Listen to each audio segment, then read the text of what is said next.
Hi, this is Nancy Rolfsma with On Point TV and Quilting with Nancy. We are continuing our series called Great Basics. If you haven't seen the first two parts, there's already been two parts that have been posted about the picking your fabrics and power cutting. This is the book that is available on our website at onpoint-tv. So we're going to get right into doing the piecing. This is what our 9 patch is going to look like. But in order to piece it, we need to find out what a scant 1/4 inch is all about. Now, if you're new to quilting, that might even be a new phrase. You may never have heard of scant 1/4 inch. What's that mean? A 1/4 inch seam, for some reason, just doesn't work. Why they didn't figure out quilting with a 1/4 inch seam, I don't know. But from the beginning of ages, it's always been a scant 1/4 inch. And the scant 1/4 inch is literally one needle to the right, so that the seam allowance is a little bit smaller than a full 1/4 inch. And that helps make your blocks come out the size they need to be, because the fabric has enough to go around the thread when you're pressing it that your blocks will turn out the right size.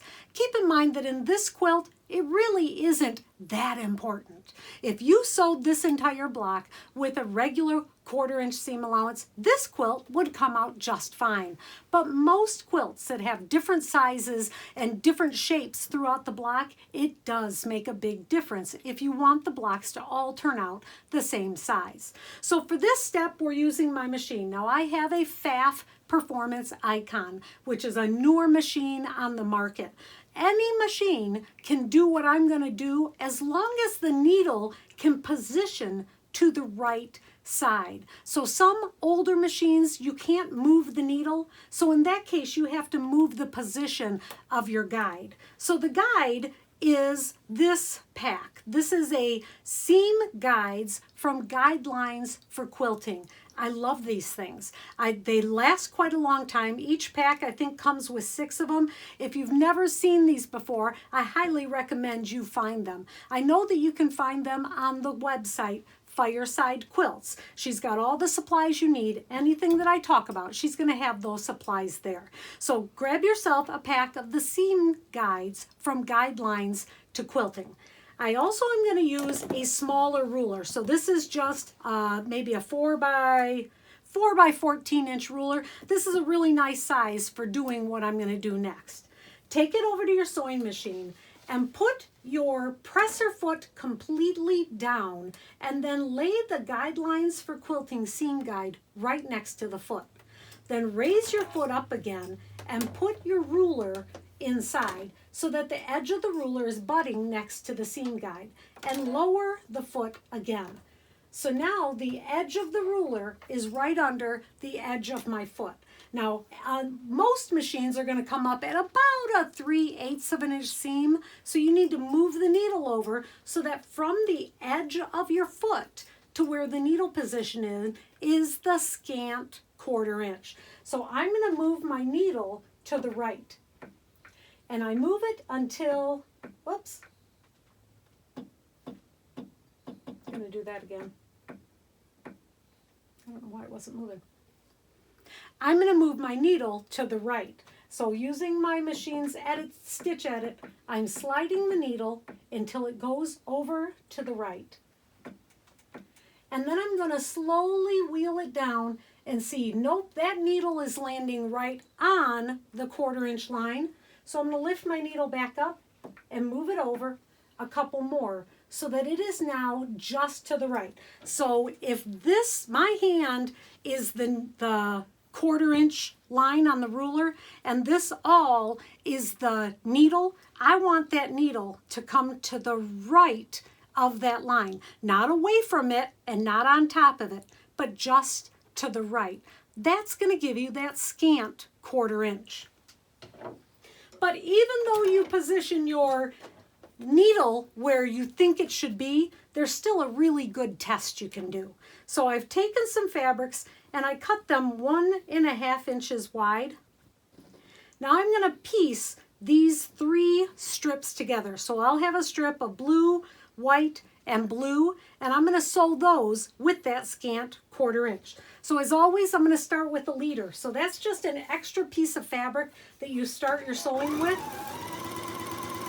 Now this particular machine, the presser foot is going to lift up for me, but if you don't have that, you're going to reach to the back and lift up your presser foot. Lining the fabrics up together, I'm going to send them through so the edge of the fabric is right next to my guidelines for quilting seam guide. When I get to the end of that strip, whoops, take your little scissors, there they are, snip off your leader, and then sew back onto the leader again. Why sew with a leader? Because I find that it actually saves thread and it prevents your machine from taking that thread or the fabric down into the machine. Now on this, I'm going to press this. So taking my iron, I'm going to press it flat first, then I'm going to flip it up so the seam will be going toward my blue fabric.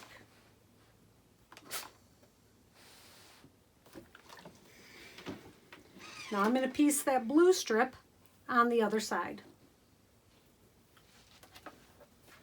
And sew that with my, hopefully my scant 1/4 inch seam allowance. Keeping my edges together. I get to the end, cut off my leader, and sew back onto my leader again.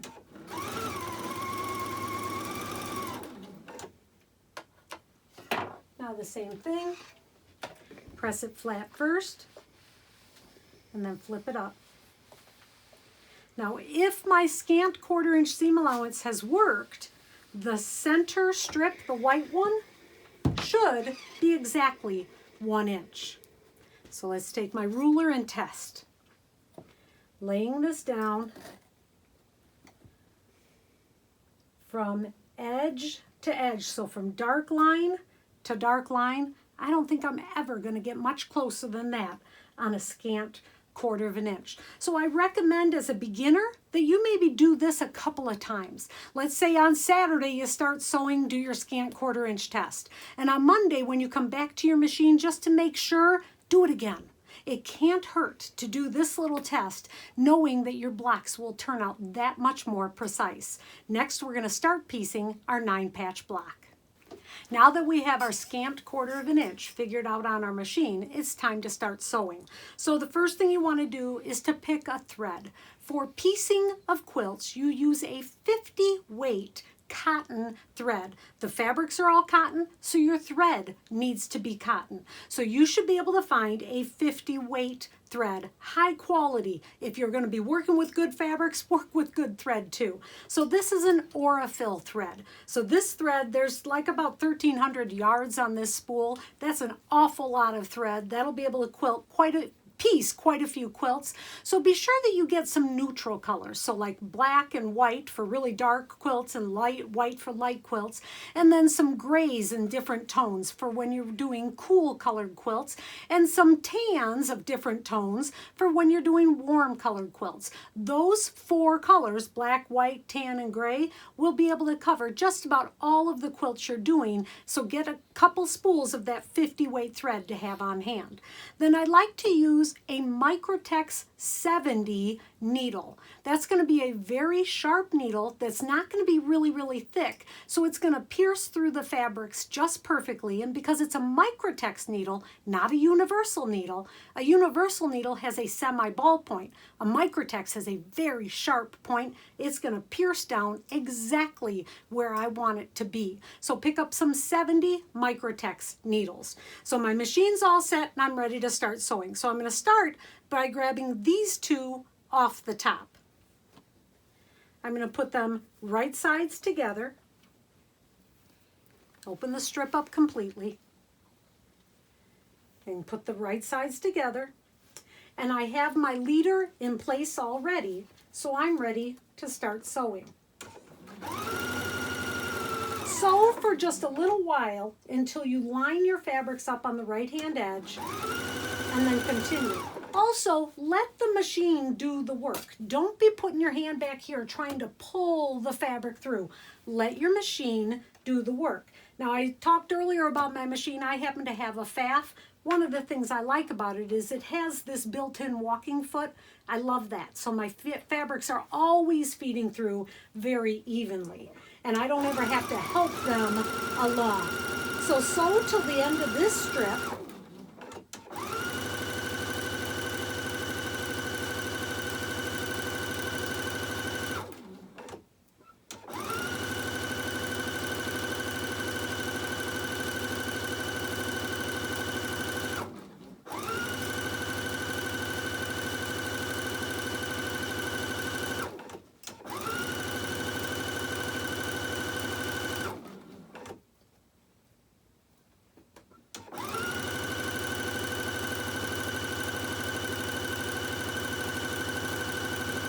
And as you're nearing to the end, you want to stop sewing just a couple of stitches from the end. So now we're going to do what's called chain piecing.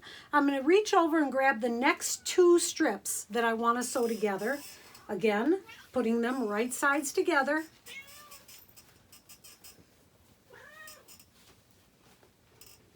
And with that last one, just a couple of stitches from the end, as you're putting this next one in, just put it next to it. And as the first piece goes away, the second piece will slip right in.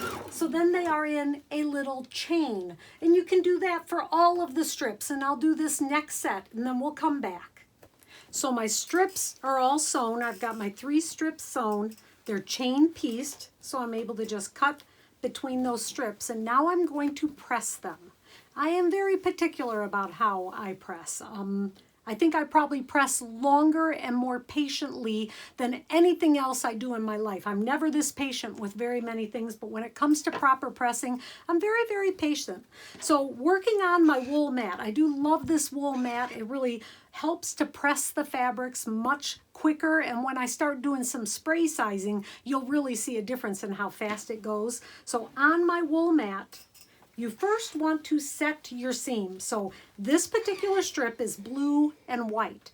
I want the seam to end up being pressed toward my dark fabric, so toward my blue. So I'm going to press it with the blue fabric on top. The fabric that you want the seam to go toward, press that on top with the seam away from me. So this is where it opens here. So the seam is on top. Then take and set your seam. So that just means picking it up and moving it along the strip so that it's all nice and flat.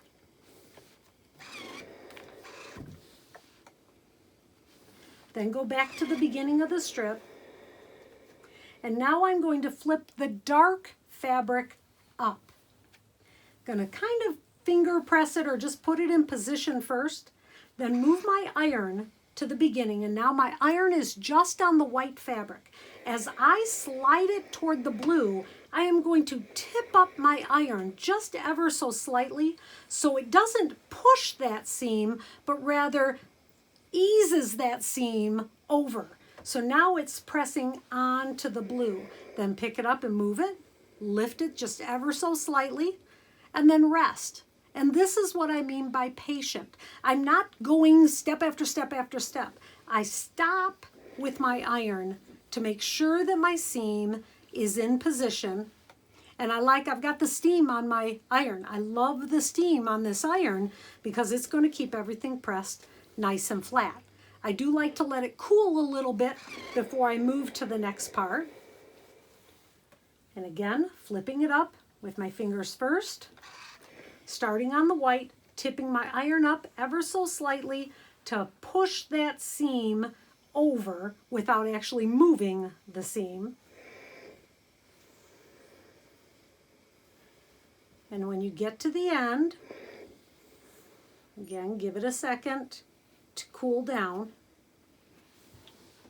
I want to just get that little tiny bit more on the end. So this is a mat that I think is 24 inches long. At my studio now, I actually have a mat like this that covers my entire big board. So I think it's 22 by 60.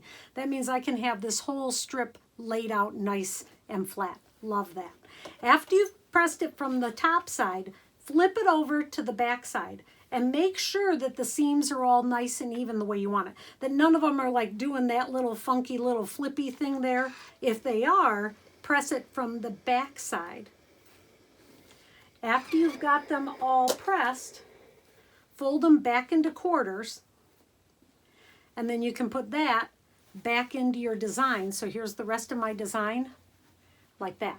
So I'm going to press these next couple ones and come back and we'll start piecing on our last strip.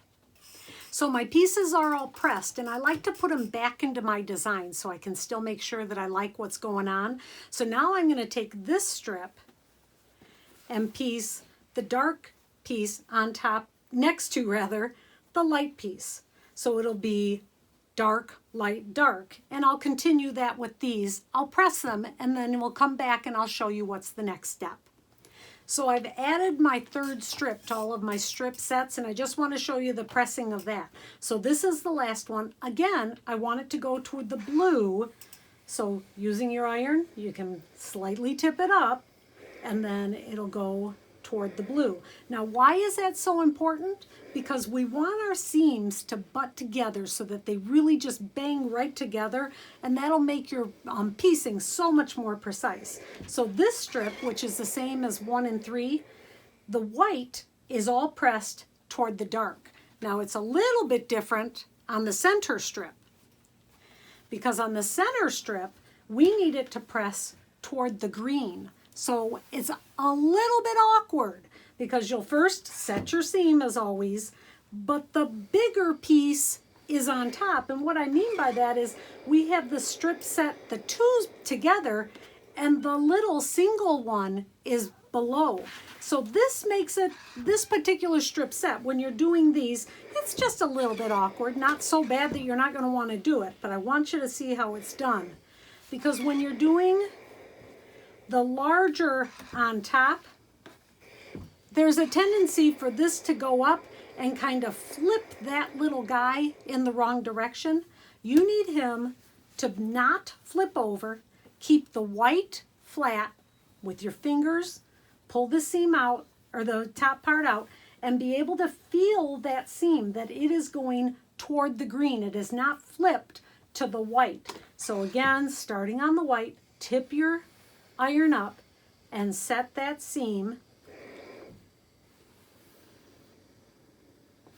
so that it will be pressed all to the inside. So now with this strip set being pressed to the outside and this strip set being pressed to the inside, when we cut them and sew them together, those seams will be able to butt together perfectly. When we come back, we're going to start doing the cutting of our 9 patch. So my strip sets are all sewn together and they still look really nice. I like just seeing my block come together. So I'm all the time taking my pieces, my strip sets, putting them back, making sure I still like what's going on and that I didn't mess it up already. So now it's time to cut these strip sets into segments. So if you'll take one of the blue and white ones, which is row 1 and 3, and lay it right sides up. If you take the second row and lay it right side down on top of that strip set, these two will be sewn together. So as long as you're going to have to put those pieces together anyway, it just makes sense to do it while you're doing the cutting. So those pieces will be nestled together, ready to be sewn when it's time. So take this little guy and you can kind of feel that the green is actually nesting inside of that little, the gap, the way that it's pressed out and then in, they just kind of nestle together. So kind of roll it up and continue that all the way down, feeling that it's getting inside of that little area there. It's kind of a little channel underneath. And then spin it around so that we'll start cutting on this end. And because I want to be efficient, why can't I cut this strip at the same time?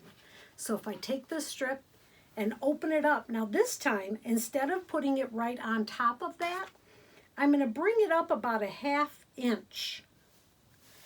So I'll be able to cut through all of these layers. The first two are cut right sides together so that that's how they'll be sewn. But this one I'm just going to lay right on top of it. Lay this all the way out. And then I want to roll this up so I'll be able to spin it back around again. And we're going to use the power cutting again. The same idea and technique from before is that it's going to be efficient and accurate. So now line your ruler up. So I have my big 12-inch. I still have my glow tape set for the 2.5-inch cuts. Line your ruler up so that one of the horizontal lines is on this seam line. So then you know it's nice and straight. Now it wouldn't hurt you to look down here and look at the cut. All right, yep, that's still running even too in the top. All right, everything's looking nice and even. Hand about a 1/2 inch from the edge. Open your blade and cut. Now I can spin this around and cut with power cutting the segments. So this time I'm going to start at 12.5, line up the line, that seam line of the blue and white right there on the horizontal line, make a cut, slide it over to the 10-inch,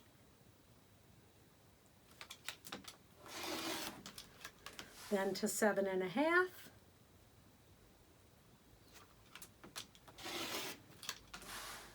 five,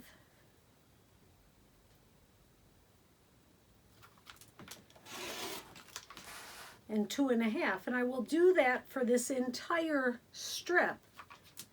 When I get done, I'll have this little guy is a little pack. He's an entire block. The first two are nestled together, so they'll be ready to sew, and this last one I'll just set off to the side, so he'll be ready for my third, when I'm putting on my third row. So I'm going to cut the rest of this, and when we come back, we're going to sew these pieces.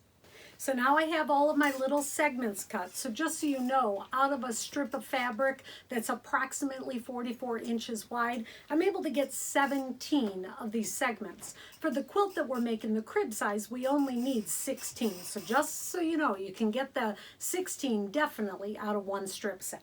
Okay, so now I'm going to take the top one and just kind of set it to the side. Now have those all come to the side, but I'm going to piece these, and you can see here that they're nested together right there. They're just butting together. So I like to emphasize that by, if you're looking at this strip, it looks like it has gone crashing right into that other seam because the green is pressed to the right, the blue is pressed to the left. There's literally a little ledge right there. I put those right together, and then I put a pin in there. So the pins that I'm going to use are going to be a clover silk pin. So these are about 1.25 inches long. They have a very small glass head pin on the side of them. And because it's a silk pin is always going to be very sharp, but it's also going to have a fine shaft. Now I used to use these as a garment maker, which I still am, and thought that's what you would use them for if you were sewing silk. But when I started quilting and I started using those big fat ones that have a yellow ball on the end of them, and they just wouldn't go through the fabric, I quickly went back to my silk pins. So I use the clover silk pins for the pinning of my pieces, and then pin this one together. And so it's ready to be sewn. So I'm going to pin a couple of them together so that we can do some chain piecing at our machine. You might notice that as I'm pinning this, I take my pin and I don't go on top of the seam, because it kind of makes a little bubble. I like to go underneath the seam right next to it, and it seems to keep it a little bit flatter for me. So just keep taking one off and then pinning these, and my piecing has turned out just right. Everything is fitting just perfectly inside one another. All right, now we're going to go to piecing. Now I have still my leader on my machine. It's always at the end of everything and at the beginning of everything, so now it's ready to start. As I start sewing, you're going to notice that the seam guide is going to be right next to it, and my pins, these particular pins, when they're sticking out, whatever, I don't know how big the seam guide is, less than 1/2 inch, I think, the ball head floats just on the right-hand side of the seam guide so the pins don't get in the way when I'm doing the sewing. And yes, I sew right over my pin. I don't go super fast over that pin, but I do sew right over the pin because I need that precision. For me, that precision is that important. Now, if I do hit a pin, these pins are really not very thick, so I've not noticed that it makes a huge difference. You don't want to hit a lot of pins, so that can mess up the timing on your machine, but truth is you probably need to get your machine tuned up anyway, so it wouldn't hurt. So if you hit 4 or 5 pins, take it in, see if you need a tune-up on there. And you'll know if the timing's off if you're skipping stitches. But now I can chain piece to the next segment, and it glides over nice and slowly over that pin and over to the next. So now I'm going to chain piece this whole entire set together and come back and we'll press them and add our last segment on. So now my segments are all sewn together and I can take my pins out, and you're going to notice I'm going to put them into this handy pin cushion. Long time ago I found a manufacturer that was making pin cushions that fit on my wrist, that didn't jiggle and wobble and were really big, and then that manufacturer stopped making them and I was so disappointed. So I decided to make my own. So if you're interested in the pin cushion, the kits and the patterns are available on the website, and it's not just a pattern, it's going to come with the little piece of plastic so that you don't poke yourself. So there's a piece of this moldable plastic on the inside. So the pattern comes with the moldable plastic, or you can get the kit that has that also. All right, so I have my little guys all chain pieced, and I want to introduce you to this. This is from Sunflower Quilts. This is the coolest little contraption. It is a little triangle that has a sharp little blade on the inside. So when you're doing chain piecing, you just take your chain over it and cut it as you go. I found this little tool to be very, very helpful. You'll find out soon enough that I don't like just any tool. I like a tool that I can use over and over and over again, and this little guy really works. So if you're interested, that's the Sunflower Quilts, and I'm sure they're available on the Fireside Quilts website. And if you have any questions about it, just be sure to contact me. I'll hook you up with that, okay? So now my segments are sewn together, and just like with my strips, I want to set the seam first. And in this case, I want the seam to again go to the too dark, so I'm going to press it up. Flip that up, start with the iron on the bottom, and then bring it onto the top. So then it's pressed really nicely. Now with the precision that I used in my cutting and my piecing, those seams just are matching up perfectly. Now what happens if they don't? What if they're not matched up perfectly? I'm not the quilt police. You don't have to have them matched up perfectly. If you're the type A personality and that really bothers you, I guess you could take it out and try again. But I am very rarely going to take a seam out because that little seam just passes over the other one just that little bit. I want you to consider this. Take that block, set that block in the middle of your bed, and then stand at the foot of the bed. Can you see it from there? Because nobody's going to really get that much closer to it. If you're doing a show quilt, well, that's a whole nother something. I'm not teaching you how to make show quilts. I'm teaching you how to make practical, efficient quilt making here. So consider that. With the cutting and the seam guide, I did really nice there. I got those butt together. Does that always happen? No, it does not always happen. So I'm going to continue pressing these, and then we're going to sew our last strip on. So my first two segments are sewn together. So now I'm going to take the third segment. I'm going to pin that on top, butting those seams right together. And I'm going to continue piecing these 9 patches. And when we come back, I'll show you what's next. So our 9-patch block is complete. And I've pressed it complete. And I want you to look at the seams.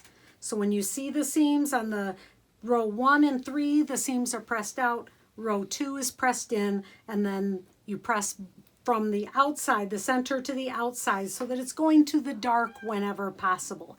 And that's how it looks. These should measure 6.5 inches. So if I put this on, yeah, I think I'm pretty darn close to that. I'm very happy with that. But what if they're not? Don't worry about it. We'll take care of that in the next segment. So we'll see you again when we're working on our setting squares and triangles. If you like this, I hope you'll give it a thumbs up. Please subscribe to our channel and share this with some of your quilting friends and maybe your quilt guild. If you have any questions, please contact me at quiltingwithnancy.com. Have a great day.